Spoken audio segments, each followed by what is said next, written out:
வணக்கம் 90s electrician. அதாவது பார்த்திங்கன்னா இந்த வீடியோவில் நாங்கள் அவுட்ரு பைப் அடிக்கிறது தான் பார்க்க போகிறோம். இந்த நூல் அடிக்கிறது பார்த்திங்கன்னா நாங்கள் ஆன்லைனில் வாங்கியிருந்தோம். இதோட லிங்க்கை வந்து நான் கமெண்ட் பாக்ஸில் கமெண்ட் பண்ணுறேன், நீங்களும் வாங்கிக்கிங்க. நிறைய பேர் கேட்டிருந்தாங்க எங்கே வாங்கினீங்கன்னு சொல்லிட்டு கமெண்ட் பண்ணியிருந்தீங்க வீடியோவில். இது பார்த்திங்கன்னா மொத்தம் 2 ஃப்ளோரு. மேல் ஃப்ளோரில் ஒரு பாத்ரூமு, கிரவுண்ட் ஃப்ளோரில் பார்த்திங்கன்னா 3 பாத்ரூம் வருது.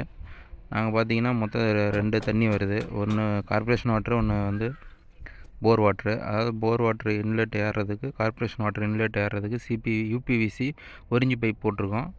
அவுட்லெட் இறங்குறதுக்கு பார்த்திங்கன்னா கிரவுண்ட் ஃப்ளோருக்கு 2 1/4 பைப்பு, ஒன்று கார்பரேஷன் வாட்டருக்கு, ஒன்று போர் வாட்டருக்கு.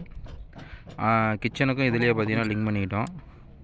அதுக்கு பார்த்திங்கன்னா கேப் பார்த்திங்கன்னா நாங்கள் நூல் அடிக்கும்போது பார்த்திங்கன்னா மட்டம் கட்டி சைடில் வந்து அரிசனில் மட்டம் கட்டி நூல் அடிச்சுக்கிட்டோம். அதில் வந்து ஒவ்வொரு பைப்புக்கும் பார்த்திங்கன்னா இடைப்பட்ட தூரம் 4 இன்ச்சு வச்சுக்கிட்டோம். அதாவது 1/4 பைப்புக்கு 4 இன்ச்சு கேப்பு, 1 இன்ச்சு பைப்புக்கு 3.5 இன்ச்சு கேப் வச்சுக்கிட்டோம். கிச்சனுக்குள்ளெலாம் பார்த்திங்கன்னா சிபிவிசி பைப் போட்டிருக்கோம். அவுட்ரு வெளியே ஜாயின் பண்ணது எல்லாமே யூபிவிசி பைப் தான் போட்டிருக்கோம். அடுத்து பார்த்திங்கன்னா வெர்டிகலாக அடிக்கிற பைப் பார்த்திங்கன்னா அதுக்கும் வந்து சென்டராக ஒரு நூலை கட்டி, நூலில் ஒரு இரும்பு கட்டி தொங்க விட்டு வெயிட்டை கட்டி அதில் நூல் அடிச்சுக்கிட்டு அதிலேருந்து பார்த்திங்கன்னா சைடு அளவு நம்ம எப்பயும் வச்ச மாதிரி 4 பைப்புக்கான கேப் வச்சுக்கிட்டோம். 2 4 இன்ச்சு, 2 3.5 இன்ச்சு கேப்பு. கிரவுண்ட் ஃப்ளோருக்கு வர்றது 1/4 2 1 இன்ச்சு.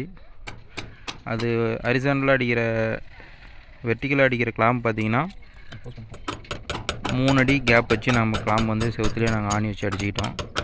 நீங்கள் அப்பார்ட்மெண்ட் கிளாம்ப் அடிக்கலான்னு சொல்லிட்டு கேட்கலாம். அப்பார்ட்மெண்ட் கிளாம்ப் அடிக்கிற அளவுக்கு இங்கே வந்து ஸ்பேஸ் இடம் இல்லை.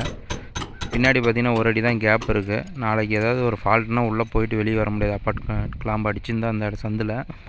அதனால தான் பார்த்திங்கன்னா நாங்கள் அப்பார்ட்மெண்ட் கிளாம்ப் அடிக்க வேணாம்னு சொல்லிட்டாங்க. அதனால தான் வால்லேயே அடிக்கிறோம். ஜம்ப் பண்ணுறதும் பார்த்திங்கன்னா அப்பார்ட்மெண்ட் கிளாம்ப் போட்டுருந்தால் ஈஸியாக ஜம்ப் பண்ணியிருக்கலாம். ஆனால் ஈஸியாக ஜம்ப் பண்ணுற அளவுக்கு இங்கே இடம் வசதி இல்லை. அதனால் நாங்கள் வந்து ஷூ போட்டு வெளியே இழுத்து அப்புறம் ஜம்ப் பண்ணிட்டோம். மொத்தம் 4 டெலிவரி, 2 இன்லெட்டு. அதுக்கு எல்லாமே பக்காவாக நம்ம கிளாம்ப் அடித்து லைனை கொண்டு வந்துட்டோம், யூபிவிசி லைனு.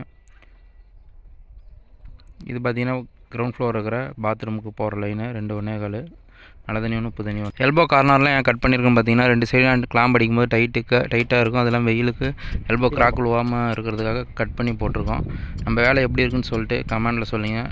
பிடிச்சிருந்தால் லைக் பண்ணுங்கள், கமெண்ட் பண்ணுங்கள், ஷேர் பண்ணுங்கள்.